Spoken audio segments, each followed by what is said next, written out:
PM,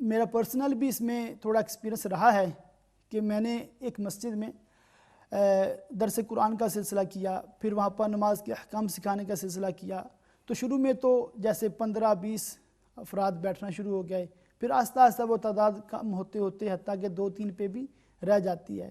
تو اس میں دو طرفہ معاملہ ہے، کمیٹی والوں کو بھی چاہیے، امام صاحب کو بھی چاہیے، وہ کوشش بھی فرماتے ہوں گے کہ ایسا سسٹم امپلیمنٹ ہو، چاہے کوئی بیٹھے نہ بیٹھے، مگر مسجد کی طرف سے ایجوکیشن کا وہ نظام جو ہے وہ ایسا سسٹم بنا ہوا ہو.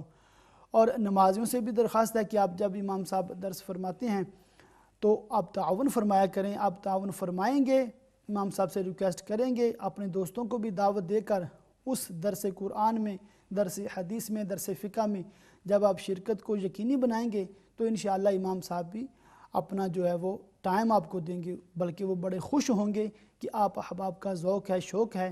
تو اللہ تعالی ہم سب کو علم دین حاصل کرنے، اس کو سمجھنے، اس پر عمل کرنے اور دوسروں تک پہنچانے کی توفیق عطا فرمائے. تو جیسا کہ میں نے عرض کیا، یہ آپ کا پروگرام ہے یور کویسچنز آنسرڈ، آپ کے سوالات کے اس میں جوابات عرض کیے جاتے ہیں. تو جو ناظرین ابھی پروگرام کو دیکھ رہے ہیں، آپ کے ذہن میں کسی بھی ٹاپک کے حوالے سے کوئی بھی بات ہو تو آپ ابھی لائیو کال کے ذریعے اپنا مسئلہ پوچھ سکتے ہیں، انشاءاللہ آپ کے سوال کا جواب عرض کیا جائے گا. تو میں عرض کر رہا تھا کہ سفر میں جو ہم نماز ادا کرتے ہیں وہ نماز قصر نماز ہوتی ہے، اور قصر صرف فرائض میں ہوتا ہے، وہ بھی ظہر، عصر اور عشاء کے جو ہیں 4 فرض کی بجائے 2 فرض ادا کیے جاتے ہیں. اب اس میں تھوڑی تفصیل ہے کہ کس طرح سے وہ جو نماز کا جو ہے مسافر جو ہے کب مسافر بنتا ہے، یعنی کہ سفر کا جو آغاز ہے وہ کب ہوتا ہے، اس کی لمٹ کیا ہے، کتنا ڈسٹنس ہے منیمم جو بندہ ٹریول کرتا ہے تو وہ شرعی طور پر بھی مسافر کہلاتا ہے. اس کے حوالے سے میں انشاءاللہ مزید ڈیٹیل آپ کو پیش کرتا ہوں. توجہ سے سنیں گے، دیکھیں گے تو انشاءاللہ آپ کو یہ سیکھنے کا سنہری موقع انشاءاللہ ہوگا. ہر سفر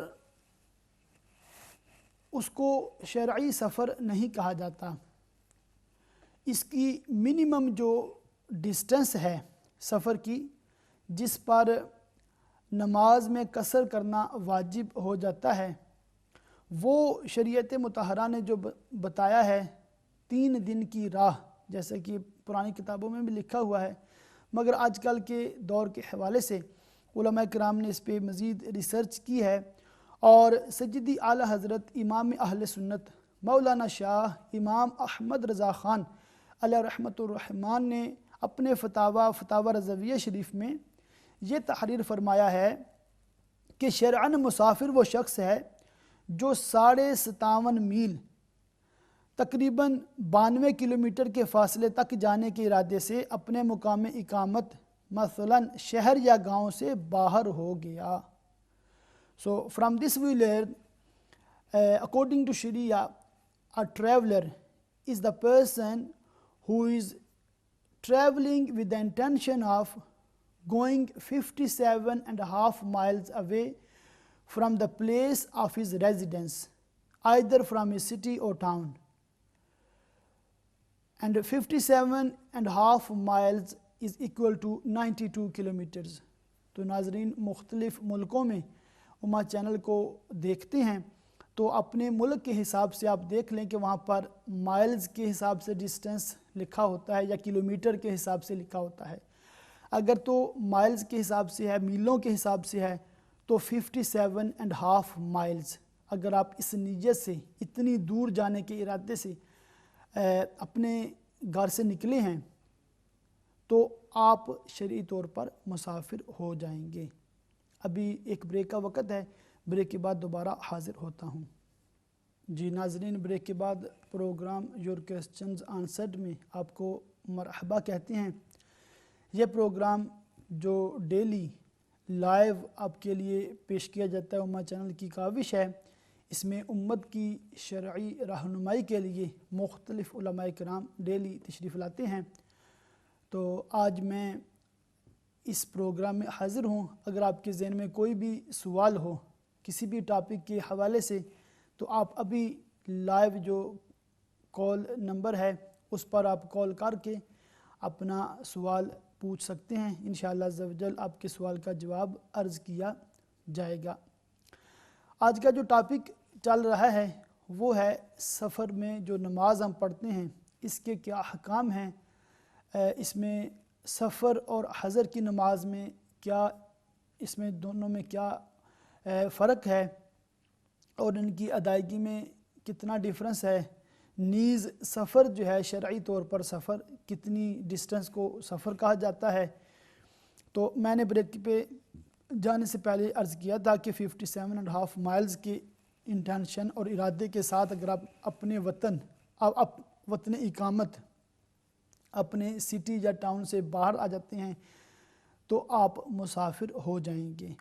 مزید اس میں یہ ہے کہ جو آپ کا شہر ہے جس میں آپ رہ رہے ہیں اس کی جو باؤنڈری ہے, اس کی جو حد ہے, اس سے جب آپ باہر نکل آئیں گے تو تب آپ پر جو نمازوں میں وہ قصر واجب ہو جائے گا.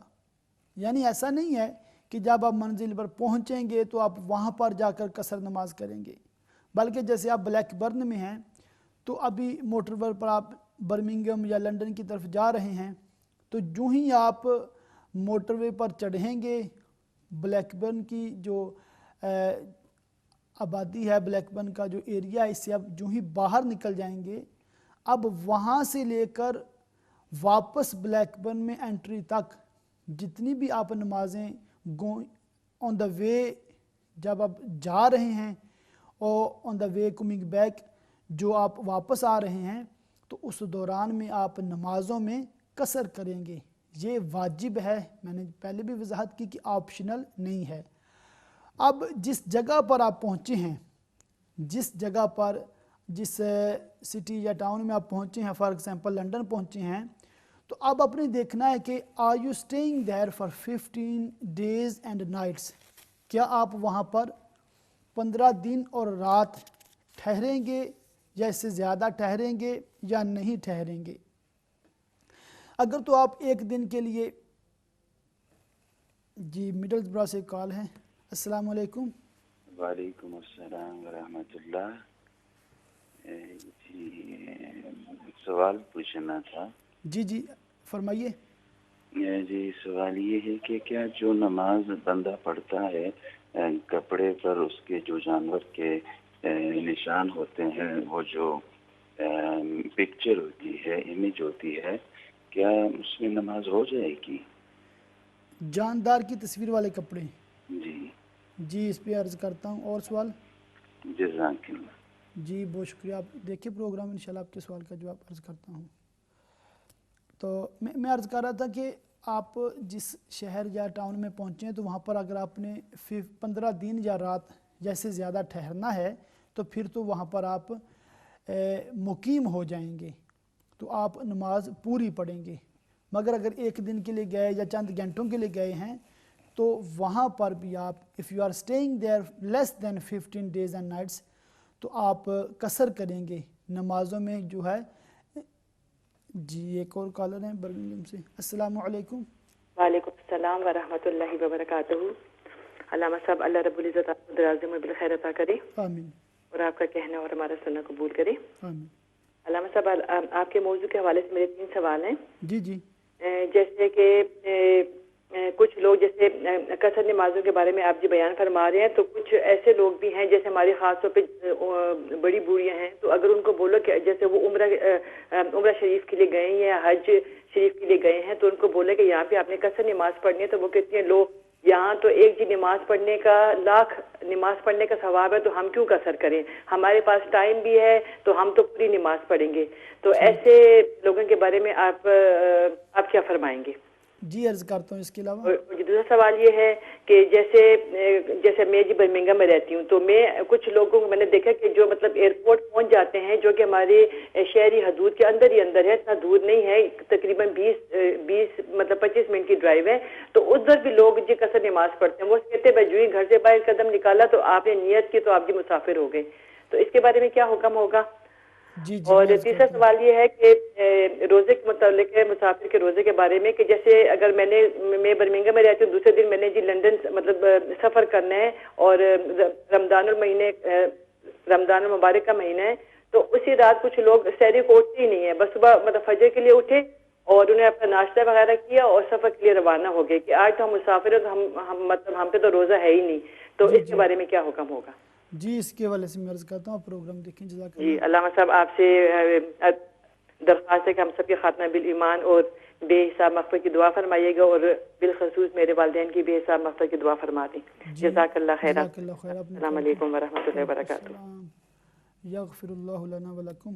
تو اللہ تعالیٰ سے دعا کہ اللہ تعالیٰ تمام ہی مرحومین مسلمین کی مغفرت فرمائے اور ان کو جنت الفردوس میں اعلیٰ مقام عطا فرمائے۔ بالخصوص ان بہن نے جو اپنے والدین کے لیے دعا کی درخواست کی، اللہ تعالیٰ بالخصوص ان کے والدین کی مغفرت فرمائے اور ان کو جنت الفردوس میں اعلیٰ مقام عطا فرمائے۔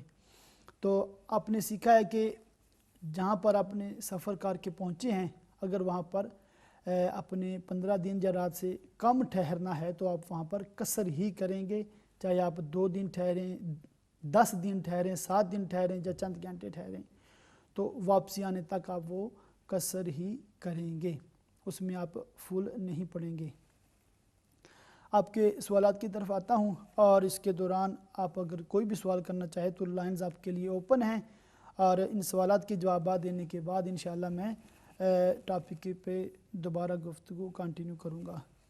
اور راحیل صاحب نے سوال یہ کیا ہے کہ جاندار کی تصویر والے کپڑے پہن کر کیا نماز ہو جاتی ہے یا نہیں ہو جاتی؟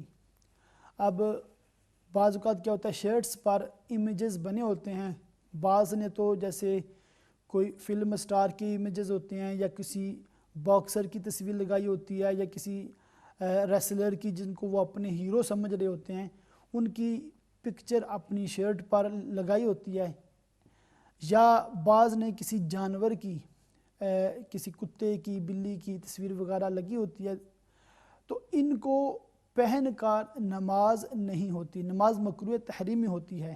مطلب نہیں ہوتی سے یہ ہے کہ آپ کو وہ کپڑے اتار کر دوسرے کپڑے پہن کر جس میں امیجز نہ ہوں، لیونگ تھنگ کے امیجز نہ ہوں، تو آپ کو اتار کر دوبارہ سے نماز پڑھنا واجب ہے۔ مکروہ تحریمی کا یہی حکم ہوتا ہے کہ ایسی نماز کا دہرانا واجب ہے، آپ پر کمپلسری ہے، you have to repeat the نماز جو آپ نے امیجز والے کپڑے پہن کر پڑھی ہے۔ مگر اس میں تھوڑا ڈیفرنس یہ ہے کہ جیسے آپ کی شرٹ پر امیجز ہیں اور آپ اس وقت ٹریولنگ کر رہے ہیں، یا کوئی ایسا مسئلہ ہے کہ آپ اس کو اتار نہیں سکتے، اور آپ کے پاس کوئی ایکسٹرا جیسے جبہ وغیرہ ہے، اور آپ نے اسی شرٹ پر اوپر سے جبہ پہن لیا ہے اور تصویر نظر نہیں آ رہی، اب تصویر جو جبے کے نیچے ہے، چھپ گئی ہے، نظر نہیں آ رہی ہے، تو اس صورت میں جو تحریم کی جو کراہت تھی وہ کم ہو جائے گی، کراہت تو رہے گی مگر اب کراہت تحریمی نہیں ہے، مگر بیسٹ یہی ہے کہ آپ اس شرٹ کو اتار کر اوپر سے جو ایسے کپڑے پہنیں جس پر امیجز نہ ہوں۔ یہ تو نماز کا مسئلہ ہے۔ ویسے بھی کسی بھی جاندار کی تصویر جو ہے وہ پہننا یہ گناہ کا کام ہے، اور تصویر جو ہے اسی طرح پیپر پر پرنٹ آؤٹ تصویر کا، یا جیسے گھروں میں بعض لوگوں نے ڈسپلے کی ہوتی ہیں، اور یا کپڑوں پہ جیسے تصویر ہے، اس کا بنانا اور پہننا یہ جائز نہیں ہے، اس سے بچنا چاہیے، اور یہ گناہ کا کام ہے۔ بچوں کو بھی ایسے تصویر والے کپڑے نہیں پہنانے چاہیے، اور ان کو بھی ایکسپلین کیا جائے کہ اسلام میں اس کی اجازت نہیں ہے۔ اور میں نے جیسے پہلے بھی کہا ہے کہ لیونگ تھنگ کی پکچر وہ جو فبیڈن ہے، مگر جیسے کوئی ماؤنٹین ہے یا کوئی کسی سٹی کی جیسے بلڈنگز صرف نظر آ رہی ہیں، یا کوئی ایسے برج وغیرہ ہے اور ایسی تصویر ہے کہ جاندار کی تصویر نہیں ہے، کوئی سینری ہے جیسے دریا وغیرہ کی، جس میں کسی بھی لیونگ نہ انسان نہ جانور وغیرہ کی، پرندے وغیرہ کی پکچر نہیں ہے، تو ایسی غیر جاندار چیزوں کی جو تصویر ہے وہ جائز ہے، وہ اگر کپڑے پر ہے وہ تصویر تو پھر بھی نماز میں کراہت نہیں ہوگی۔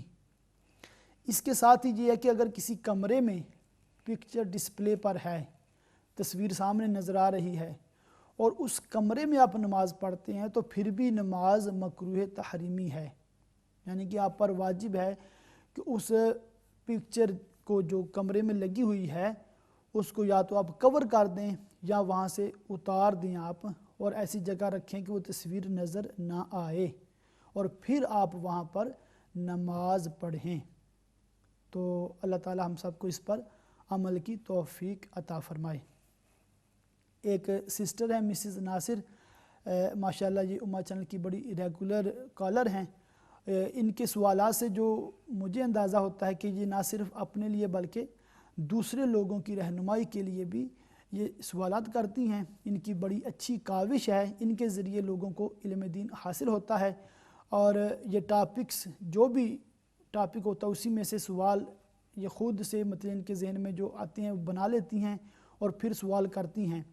تو اس سے فائدہ یہ ہوتا ہے کہ کئی ناظرین ہیں، ان کے ذہن میں بھی ہو سکتا ہے کہ سملر کویسچن ہو مگر وہ پوچھ نہیں رہے، تو ان کے ذریعے ان کا بھی فائدہ ہو جاتا ہے۔ تو یوں علم دین سکھانے میں ان کا بھی حصہ ہوتا ہے۔ اللہ تعالیٰ ان کو جزائے خیر دے۔ اور بھی جو ناظرین کال کرتے ہیں ان سے بڑی خوشی ہوتی ہے اس وجہ سے کہ وہ خود بھی علم سیکھ رہے ہیں، توجہ کے ساتھ پروگرام کو دیکھ رہے ہیں اور ان کے ذریعے دوسروں کو بھی فائدہ پہنچتا ہے۔ تو انہوں نے سوال کیا ہے کہ بعض جو بڑی عمر کی عورتیں، مسلمان عورتیں ہیں، وہ جب مکۃ المکرمہ زادہ اللہ شرفا و تعظیمہ یا مدینہ منورہ زادہ اللہ شرفا و تعظیمہ میں جاتی ہیں تو وہاں پر وہ پوری نماز ادا کرنے کی کوشش کرتی ہیں اور اس پر ضد کرتی ہیں اور قصر نہیں کرتی ہیں۔ وہ کہتی ہیں کہ یہاں پر ایک نماز کا ثواب 1,00,000 نمازوں کے برابر ہے، تو ہم اگر 4 کی بجائے 2 فرض پڑھیں گے تو ہمیں ثواب آدھا ملے گا۔ تو شاید ان کا یہ خیال ہوتا ہے، تو ان کے حوالے سے انہوں نے پوچھا ہے کہ کیا ان کی رہنمائی کریں گے۔ تو ان کے لیے ایک حدیث پاک ہے، اور یہ صحائح ستہ میں ایک کتاب ہے سنن ابن ماجہ شریف، اس کتاب میں یہ روایت اسی طرح کے سوال کا جواب بھی ہے کہ حضرت عبداللہ بن عمر رضی اللہ تعالیٰ عنہما سے روایت ہے کہ رسول اللہ صلی اللہ تعالی علیہ وآلہ وسلم نے نماز سفر کی 2 رکعتیں مقرر فرمائیں اور یہ پوری ہے، کم نہیں، یعنی اگرچہ بظاہر 2 رکعتیں کم ہو گئیں مگر ثواب میں یہ 2 ہی 4 کے برابر ہیں۔ ماشاءاللہ۔ تو آپ نے جو سوال کیا ہے کہ اس کا جواب سنن ابن ماجہ شریف کی حدیث پاک سے ہمیں سیکھنے کو ملتا ہے کہ گو کہ ہم 4 رکعت کی بجائے 2 رکعت پڑھ رہے ہیں، مگر چونکہ یہ اللہ تعالیٰ کی طرف سے صدقہ ہے، اور پیارے آقا صلی اللہ تعالیٰ علیہ وسلم نے فرمایا کہ اس کا یعنی اللہ تعالیٰ کا صدقہ قبول کرو، تو اللہ تعالیٰ نے ہی نمازیں فرض کی ہیں اور اسی نے ہمیں یہ آپشن دے دیا ہے، اسی نے ہمیں یہ سہولت دے دی ہے کہ آپ 4 کی بجائے 2 پڑھیں گے تو میں آپ کو 2 پر بھی 4 کا ہی اجر دوں گا، یعنی کہ تھوڑی محنت کریں گے مگر زیادہ آپ کو اجر دیا جائے گا۔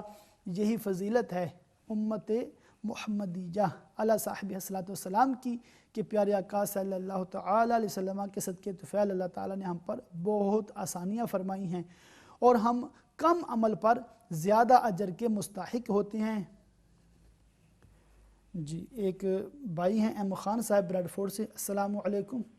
وعلیکم السلام ورحمۃ اللہ وبرکاتہ۔ علامہ صاحب کا شکر ہے جس نے ظاہری سانس دے کر آخری نبی کی امت میں پیدا فرما کے حضور کی محبت میں فنا ہونے کے لیے ہونے والے لوگوں کے ساتھ محبت رکھنے کا عظیم نعمتوں کا مالا مال فرمانا اس رب کا شکر ہے۔ صحیح بات ہے حضور 2 یا 3 مسئلے پوچھنے ہیں۔ جی جی پہلا مسئلہ یہ پوچھ رہا ہے کہ حدیث مبارکہ کا جو آپ کے پاس ٹائم ہوا تو خیبر کے مقام پر ایک نوجوان بکروال جو بکریاں چرا رہا تھا، جی جی اس نے سنا کہ شہر مکہ یا مدینہ کے عظیم کوئی لیڈر یہاں آئے ہیں جن کا بڑا چرچا ہے، تو وہاں جب قریب پہنچا تو کہنے لگا کہ میں نے سنا کہ یہاں کوئی بڑے عظیم